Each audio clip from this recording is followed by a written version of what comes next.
All right, I want to take a little step back here, guys, because again, we are talking about a conversation that, yes, it came up between these two channels, but it is a larger conversation. Let's just take this past Olympia, and I've never sensed this kind of vitriol or hate towards an Olympia lineup that I saw this year, where we will post any progress pictures, any of our analysis videos, and you read the comment section, and I mean, it was just blatantly, worst Olympia lineup, worst Mr. Olympia. Oh, they couldn't hack it in the 90s, hack it in the 90s, hack it in the 90s.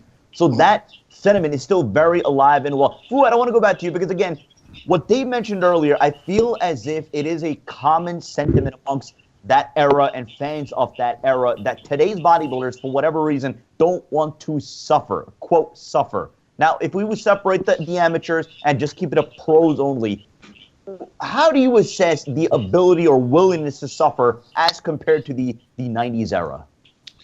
I don't know. I don't know what you guys mean by suffer. I mean, are you guys talking about doing 50 grams of carbs a day for 8 weeks and 2 hours of cardio? I've been there. I mean, I don't know anybody, any other pros who haven't been there or haven't done that. I think if I had to point to something, and this could be wrong, and I'm interested to see what you guys think, but the guys now are bigger. Okay. And I think it's harder for us to nail our conditioning the way they did in the 90s. In the 90s, I feel like the physiques were big, but they were more streamlined. And it was okay to come in a little flat. If you came in a little flat, you still look great. Whereas now, if you come in flat, you look like the outlier. You're like, why is that guy so stringy? It's just the look they're looking for now is a fuller, rounder look than it was before. Well, I want to address something that Lee said, and I'll go, Luke, I'll go to you on next. But what Lee has said, over and over again on Iron Rage and other forums is essentially that, look, bodybuilding is not just about size. It is about shape. It is about proportion, and that seems to be a common, theme amongst his narrative. Luke, I want to ask you the same question, just in general, as far as the willingness to diet, to suffer, and not just chase pure mass and size in today's bodybuilders. See, I kind of agree with Fouad. I mean, I've done fish and vegetables and 2 hours of cardio a day for 5 weeks. I mean, I've told Chris, I was like, I will literally eat sand and fresh air to get in shape. I don't care what it takes. And it's like, and I just think, it's like, okay, I'll use myself as an example. I came in really off at the Olympia. And that wasn't because I decided to just fuck it up and just eat a load of shit. It's just, I just came in off. And people just come in off sometimes. And I would consider myself one of the bigger bodybuilders. And Chris does say the larger the guy tends to be more difficult. And that's what I'd said. Guys, for the most part, are a little bit bigger these days across the board, like in general. I mean, to be on the Olympic stage, I would say the average weight was probably, 240, 245? I think if you go back to the early 2000s, everyone was kind of between 225, 240. So I think everyone's bigger these days. But I don't think people are not getting in shape because they're not trying. And I also think, this might sound like a cop-out, the lighting at the Olympia this year was terrible in terms of the pictures. Because let's take Patrick Moore, for an example. He was peeled. And I've seen pictures of him, and he looks soft as shit. And I don't know. And the other thing is as well, you look at a lot of these old school videos, and there is something different with the camera. Because I did a guest spot a few months ago, and I looked really lean in it because the camera was shit. And I'm not. And Fouad pointed that out. So, I mean, we're only seeing, so out from today's standards, we're only seeing, and everyone's seeing the videos. And they're seeing all these videos. Everyone looks way leaner than they put on tighter than they probably are. These days, I see people in person looking peeled, and then when I see the pictures, they don't. So I think it's actually throwing everyone off as to what everyone actually looks like. You know what, though? This is no disrespect to Lucas Osterloh, because I think Lucas Osterloh is probably one of the most shredded guys I've seen in the history of bodybuilding. He's like an Andreas Munzer. But do you think that Lucas Osterloh, how would he have done in the 90s in those lineups? You think he would ever place top 5? I don't think so. I think he's winning shows and he's placing, top 3 at all these pro shows because this guy's coming in crazy, ridiculously shredded. And I don't see why other people don't look at that and say, hey, look, this guy's winning shows. I should be beating this guy, but he's out conditioning me. When I competed, I didn't have the shape and structure to be a pro. I would never even compare myself to pros because I wasn't up there. But I had the muscle mass of these guys today, maybe more than a lot of these guys today. Yeah. But I brought conditioning to the stage because I would have died rather than show up on stage anything less than perfect conditioning. And even when I was a little off, I still was harder than everyone else on stage. And that's because I was willing to I was willing to suffer. And I think that, and I'm not saying this because I know a lot of guys, look, I help guys and I see you guys how hard you die. I just think that people are afraid they're going to lose muscle and they're not going to be able to stand on stage, and they're afraid to go to that place of near death. Dexter Jackson should not be, placing top 5 at the Olympia at 50 years old. He's doing it because he's shredded. The guy is conditioning-wise taking most of the guys in that top 5 at the Olympia. He's teaching them like a lesson on what to do. He's winning because he's smarter than everyone else. And I think that, there's no reason. If Brandon Curry would have come in as hard as Dexter Jackson, people would have said this guy was one of the best Mr. Olympias ever. They would have been raving about this guy. Sean Roden was shredded when he won the Olympia last year. That's why he won. His conditioning was mind-boggling, okay, even at 44 years old. So I agree with Lee in that the guys that, if you want to win shows, if you want to win the Olympia, the Arnold Classic, you got to come in with better conditioning than everyone else with your genetic gifts, which is shape, structure, flow, and roundness. You can't sacrifice that and expect to win big titles. Fouad. There's a whole bunch of stuff to unpack out of that statement. First of all, Dexter isn't fourth because his conditioning. Dexter's fourth because his physique is amazing. Because Lucas gets in the same shape as Dexter. But Dexter didn't place the year before that at all top 5 because his conditioning wasn't good. Wait a minute, let me finish. So if you're saying it's because of conditioning, that means Lucas should have been in the top 5 because Lucas was just as hard. No, but Lucas has a bad structure. That's my point. His fault. But that's my point. Is Dexter is there because Dexter has amazing structure plus conditioning. Like, this is the thing. The judges dictate what we're doing. Lucas is not winning shows. Lucas is placing he's won plenty of shows. Go look at his record. No, he's won some shows. He's won the Arnold Classic in South Africa. That's a big show. Who did he beat there?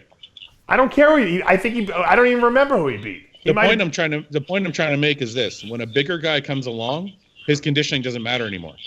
The judges are dictating who wins.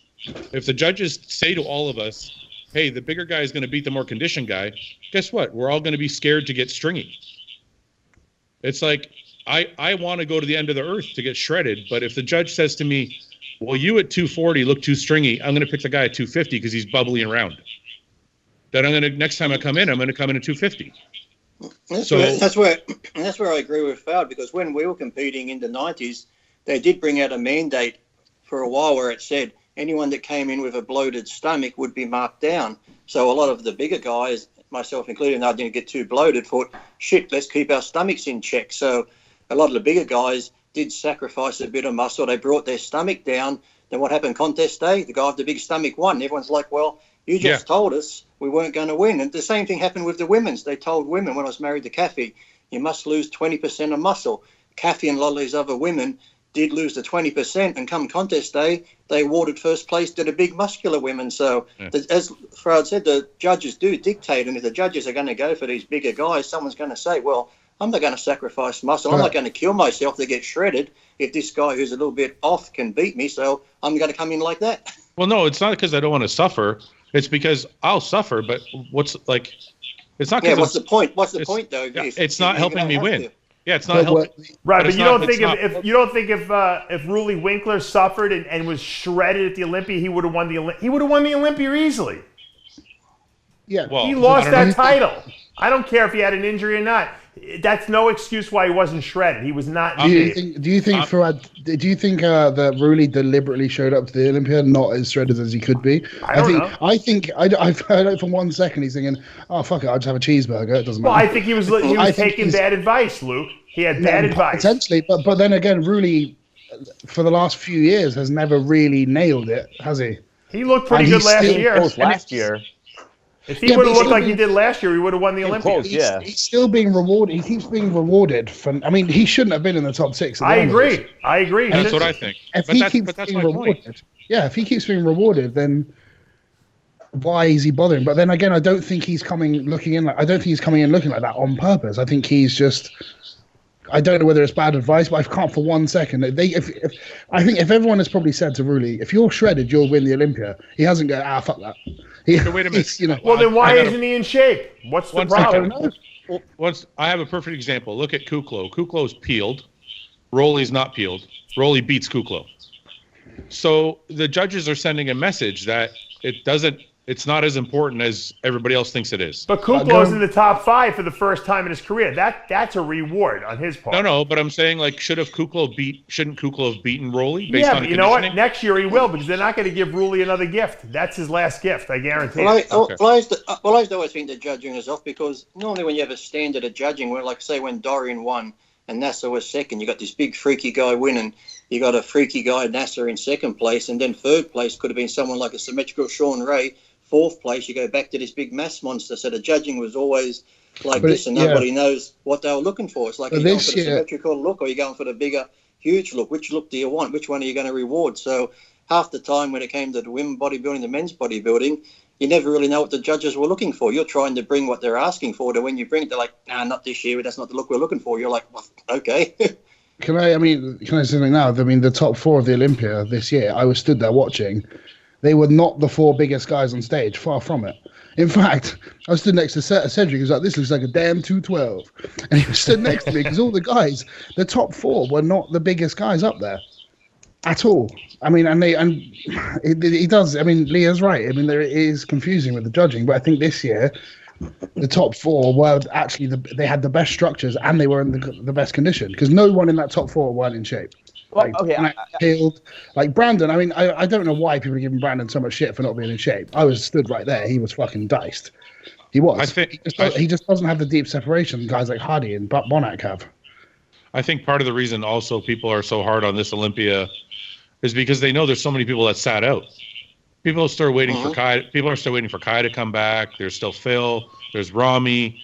There's all these people that weren't there. So people know that. So they're not giving the guys the credit they deserve, because they know there's other people that weren't there. Right. And I think, too, it comes down to disappointment. You know, sometimes when we do a text or you write a message, it doesn't have the same feel to it. It just can come across as abrupt or whatever. But from what I was reading, a lot of them, too, I think it was just disappointment. Everyone has their favourites, and they were hoping, you know, when Cedric got the invite, everyone was hoping that, okay, it's wide open, Cedric's going to come in and win the Olympia, which would be great. But then when he doesn't, I think, you know, when people get upset and disappointed, their text messages or how they ever write it could come across as, he was shit, he was that, blah, blah, blah, which he wasn't. But yet, you know, I think there's the disappointment, because everyone thought it was so wide open that this is their chance for their favourite to win the Olympia. And because it didn't happen, everyone just, I think, got, you know, pissed off, upset. And I said the messages, you know, I've text messaged people and they're like, are you mad? Are you this? I'm like, no. It's like every time I do a text message now, I've either got to put a smiling emoji or LOL, just so they know that I'm not pissed off when I write something. So. Can I ask a question? In the 90s, did everybody do a lot of the same type of diet, or was there a lot of different variety? When I did, well, I can only speak for myself. Well, when I saw Paul's, I know Paul with Chad, he was a lot less cardio, more supplement side and stuff like that, because I go to do cardio in the morning. He'd be laying in bed, sleep, going, I'm not going, son, and this. But, you know, I'd always... The lowest I ever went on carbs myself was 250 grams a day, but I was doing 2 to 3 hours of cardio a day. You know, I was probably around the 4,500 calorie a day mark, but because I had the time, I'd rather do more cardio and eat more food. So, and then when it came to, I can tell you exactly for the 97 Olympia, when I get ready for that show, and I got second to Flex, I can tell you exactly what I use to this day: clenbuterol, T3, and stanozol. They were the only 3 things I used to get in shape. So, you know, I've never been, when it comes to that supplement side, I've never been a huge user. I've probably used 3 or 4 different things at once. I knew guys, I remember, I won't say the name, but a guru come to me and said, Lee, I want to help you. And when he wrote out this program, I'm like, well, that's pretty much how I eat and stuff now. The only thing different was this drug cycle. It was like 9 different drugs. I'm like, I'm not taking that many fucking drugs. I don't know what's working, what's not working. I said, I'm not going to do that. So I've always just, you know, did it myself. I knew what worked for me. That's from day one to now. I pretty much use the same shit. People ask me about SARMs now and all this other. There's so many young kids out there now that rattle off drugs to me. I'm like, what the hell are you talking about? Yeah. They're like, you're a pro, you know. I'm like, I don't know. I said, I know what's worked for me. I stick to that. I said, I'm not a chemist. And I had to help the guy here in Australia once, and I actually gave him his diet and training. And on the supplement side, he goes, Lee, can you help with this? I said, look, I'm not a doctor. I'm not this. I said, I can show you what I've used. So I sent it to him. Within 2 minutes, he emailed me back, are you fucking with me? I said, no. I said, that's what I use. So fair enough. He followed the diet I gave him and the training and the cycle, and he won the world championship and goes, that's the best I've ever felt, the best I've ever looked, and he's on the smallest amount of gear ever. So But sadly, now these young kids just have it in their mind to be a pro bodybuilder, to be big, you got to just pump yourself full of this shit. Sorry, go ahead. And that's what I wanted to expand upon, because Lee has made that point often. Is that reflected amongst the pro circuit, just based off the supplement usage, peptides? Is that something that? But there has to be something missing, because what Lee just described for his diet, that's my off-season diet. Like to me, that's not suffering. Like that seems. If somebody said to me, "You can eat 4,500 calories and get ready for a show," I would laugh. Like I got down. The last show I won, I was eating 2,100 calories a day. Like at 275 pounds. Like this is. So it's not that we're not suffering. There's something else that has to be there, because I don't know how Lee could eat that much food. Maybe it's the drugs. Maybe back then they had pharmacy drugs and they were better, and who knows? Maybe that's why. But I know a lot of guys eating a lot less food than that, suffering a lot more, and they're still not getting in the condition that you guys are talking about. Well, let's take another angle of this. Well, I'm going to train everybody for the next show. Luke, but you know what? I think we have to ask ourselves the question: why did Phil Heath win the Olympia 7 times? I mean, some of those victories were very narrow. It was because he was the best conditioned guy on stage. I mean, in conditioning wins shows. He out-conditioned guys into winning shows, and that's really how he stole a lot of those Olympias. Because the first couple were very well earned. I mean, he was dominating.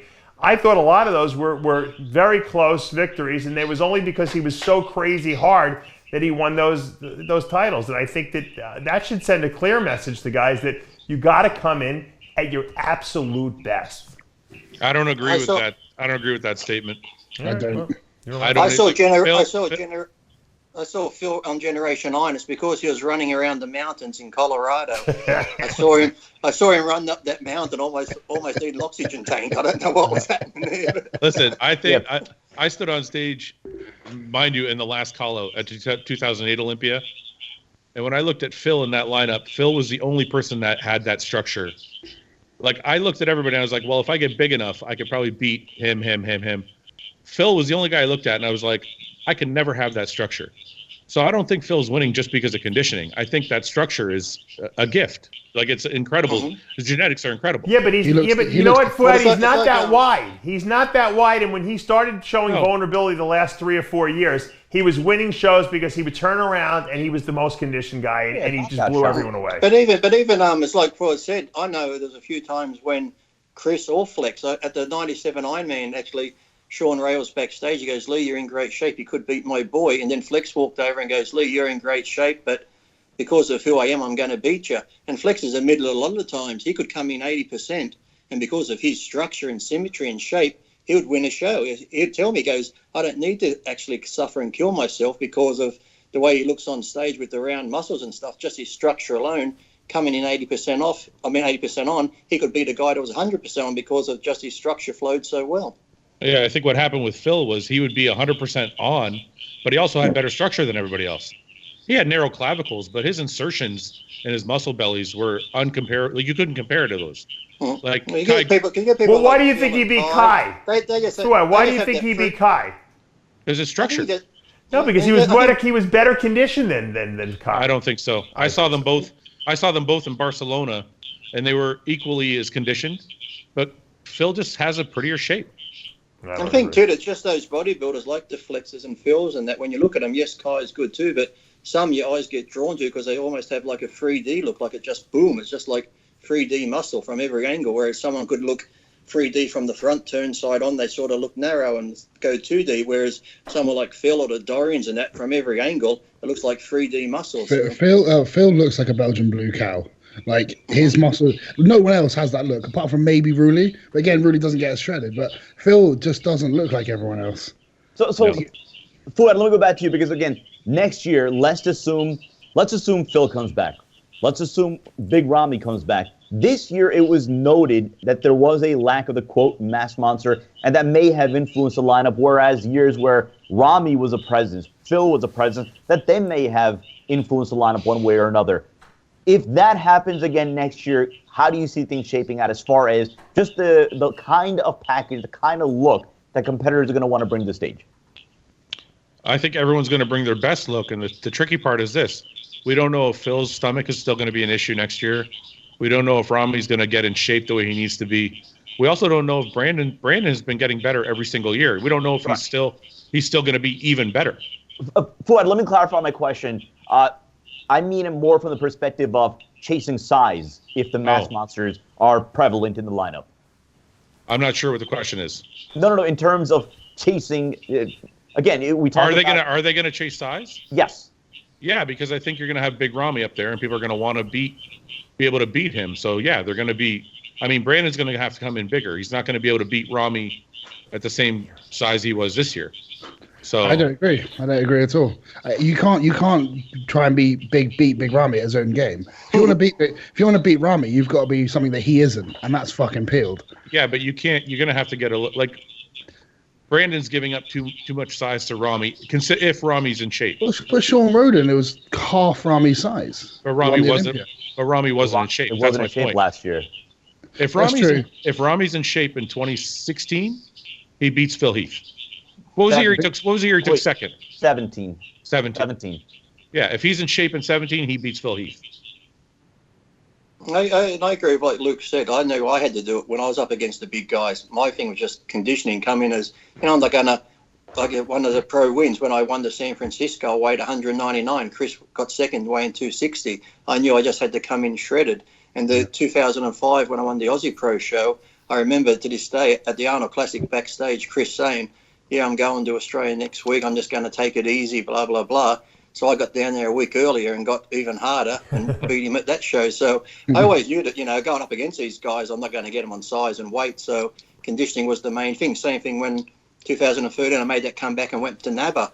I think, in NABBA in Europe and that, they got tons of mass monsters there. I don't know who I'm going to be up against. So my main focus was just coming in peeled and coming in as hard as I could for the universe. So, the thing is, too, it would be a great show to see Rami in shape, Phil Heath in shape. If everyone's in their best shape, to me, still, it'd be hard to pick a winner because there's so many different type physiques and that. If everyone's on, I think the Olympia's still up for grabs. I wouldn't say it was, okay, Phil Heath comes in on and Rami comes in on and Cedric comes in on and Sean Roden comes in on. I wouldn't say it's Phil's walk in the park because if everyone's on, I think it's going to be a great contest all around still. It'll still be up for grabs. And then also the specter of Flex Lewis and what he brings if he comes in potentially on. But guys, I wanted to go around the panel on this one point because, again, we talk about the cross-generational comparison, and I'm not just talking about what the 90s bodybuilders say, what today's bodybuilders. I'm talking about fans who look at pictures, they look at videos, obviously, of those from the 90s.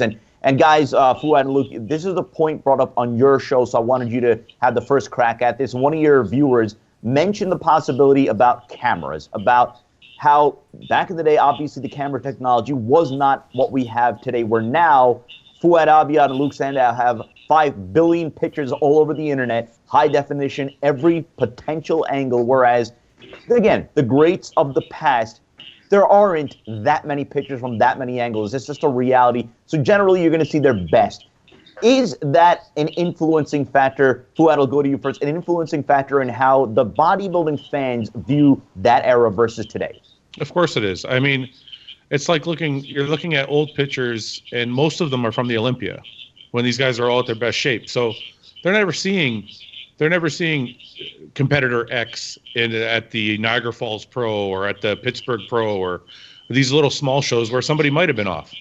They're catching a glimpse of these people at the very best show, in their best condition ever. And even then, you can still pick out guys who are off here and there. So, but I also think the camera quality matters. I think the lighting is different now. I don't think promoters take as much time to light the stages properly. All these things, I think all these things matters. And then not to mention just the amount of photos. Like in the 90s, how many photographers were able to put out photos? You had photos for 2 of the major magazines. So it's 2 photographers putting out photos at the perfect angles, the perfect lens, perfect everything. Now you have a whole spectrum of different websites and different things they're all going to have different angles of all these guys and numerous shows throughout the year. So I just don't think it's a fair comparison. It's not apples to apples. That's all my point is. Luke? Yeah, I kind of agree with that. I mean, I kind of touched upon it a little bit earlier. Everyone said that So from what I read in all the boards and the forums and the comments, is everyone says, "Oh, everyone was off this year at the Olympia." Well, no, they weren't.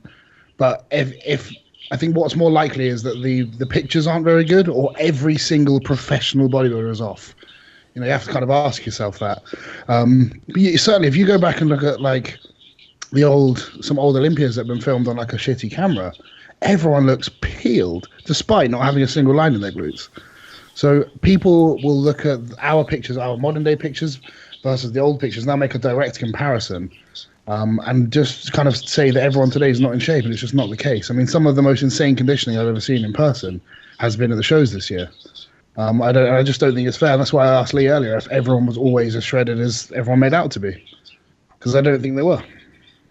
Lee, your response to the camera discussion today versus the reason we looked good on those shitty VHS better tapes, or that was because we were peeled. Yeah, I know. Well, I know. But if you saw us today on the 1000 megapixel HD 4K TV, we would be super shredded today. But what my point was is that I saw guys in person that were peeled and looked not very good in pictures, and I've seen myself guest pose not in shape, looking way better than I was because it was filmed on a shit camera. So I'm just saying. I always think it was probably more the lighting than actual cameras, because as you said, the Arnold Classic, even back in the 90s, a lot of us guys at the Arnold Classic looked smooth as shit because they lit the stage for back then for TV. Yep. So it just washed you out. Whereas Mike Naveau, the week before, did the Iron Man show, lights coming, angles here, there, with the shadows and that. Nearly everybody had that 3D look just from the lighting. We've seen it before. We see guys in gyms, really, everyone finds that perfect light. You can look shredded. You take another photo out in the gym, Gold's Gym, for instance, where that door is, where the sun comes through. Everyone stands there, looks shredded. You go into room number 2, take the same photo. Oh, shit, you're off. You look like crap. So, and it's like Luke said, I remember I used to go to shows and you'd watch a guy on stage. You'd be like, oh, he's a bit off. But then the big monitor up here on the screen, you turn and look at it, you're like, fuck, he looks shredded up there. About to say that. But that's our point. I think what we're trying to say is those monitor pictures that you see the guy shredded, that's all the pictures from the 90s. It's like the British Grand Prix. How come the photos from the British Grand Prix, the famous British Grand Prix where Kevin Levrone, Flex Wheeler, they're all there, Ronnie, those pictures look freaky as fuck. Like those guys look like cartoon characters. Because they were freaky, that's why. No, because you saw them at the Olympia 2 weeks earlier and they didn't look like that. They were freaky, trust me. I know they filled out a lot more then, because on the 97 European tour, by the time we got to England, Vince Taylor, Paul Dillette and I were eating down at Hungry Jack's in the local Chinese shop, and Milos was trying to get more shredded, getting mad because we're beating him, and he was fucking popping the diuretics, getting all pissed off because we're eating at the local Chinese. Dave, let's get a final word from you. 20 pounds heavier in the UK. Dave, let's get a final word on you again with the cross-generation comparison, in particular about the camera technology then to now. I think I got to be honest, and no disrespect to anyone on the panel, because I love all these guys. They're the true hardcore bodybuilders. I respect every single one of them. And I love them. But I think the whole camera thing is almost a joke. I got news for you. I was, Dorian was the hardest guy I've ever seen in person compete. He was so grainy hard. If you were close to him, you wouldn't even believe that he was real. He was that fake looking. He never looked good in pictures. You couldn't capture it in pictures. You couldn't capture it in the 90s. You couldn't capture it probably with today's cameras. I would think today's cameras might show it a little better, but that's just the way it is. Guys that are black tend to take better pictures. I've seen guys that were not that hard who have very dark skin. You see them in pictures, they look amazing. So the cameras always never give a real true view. That's why you got to be there in person, sitting in that front row, judging that show. That's why when I give critiques of these shows on my YouTube channel, on RxMuscle YouTube channel, I always preface whether I'm there or not, which is more likely I'm not there nowadays because I have kids. Because I don't know. I'm not sitting in the judges' seats. I never want to say, hey, this was a terrible decision, because I'm not there. You got to sit in that front row to really see it. I think it's a cop-out to say that the cameras are giving inaccurate pictures of these guys. I think that every era has its heyday and it's down. I think that right now, because this Olympia was a little on a downswing because we had a lot of people missing, the top tier of talent was gone. But I think that what we got was a foreshadowing of what the new talent's going to be for the next 5 years. So I think the guys we saw in that top 10 of this Olympia are going to be the stars of the future. So, yeah, maybe it wasn't the best Olympia we ever saw, but I think it was good that we have a changing of the guard. I think it's great that Brandon won the show. I think that there's going to be a lot of excitement in the future. Is Big Ramy and Phil and all these guys going to come back? Who knows? If they don't, it doesn't matter. We'll make new stars of the future. Vince McMahon proved that in the WWE. He didn't care if he lost guys. If they went to another organization, he would just make new stars in the WWE because that's what it's about. There's some good evidence there to actually back up what Dave just said about the cameras not actually making people look better, because Luke and Fouad, between you and me, there's a video of Dave getting a massage a couple of weeks ago. He's got his shirt off. Terrible. I look like I'm 90 years old. It was a 4K. Don't eat before you watch it, because the camera doesn't. I'm the first person to make fun of myself, so don't worry about it. You see what he did there, Luke? He sprinkled a little bit of racism on it. Yeah, I've seen that. It's the truth. Dark-skinned people take better pictures than light-skinned people. That's actually true, because you ever watch the Olympic Games? I watch the Olympic Games. You have those marathon runners. I see the guy from Australia, the guy from England, white, pasty, run around like stage 4 cancer. He's going to drop dead.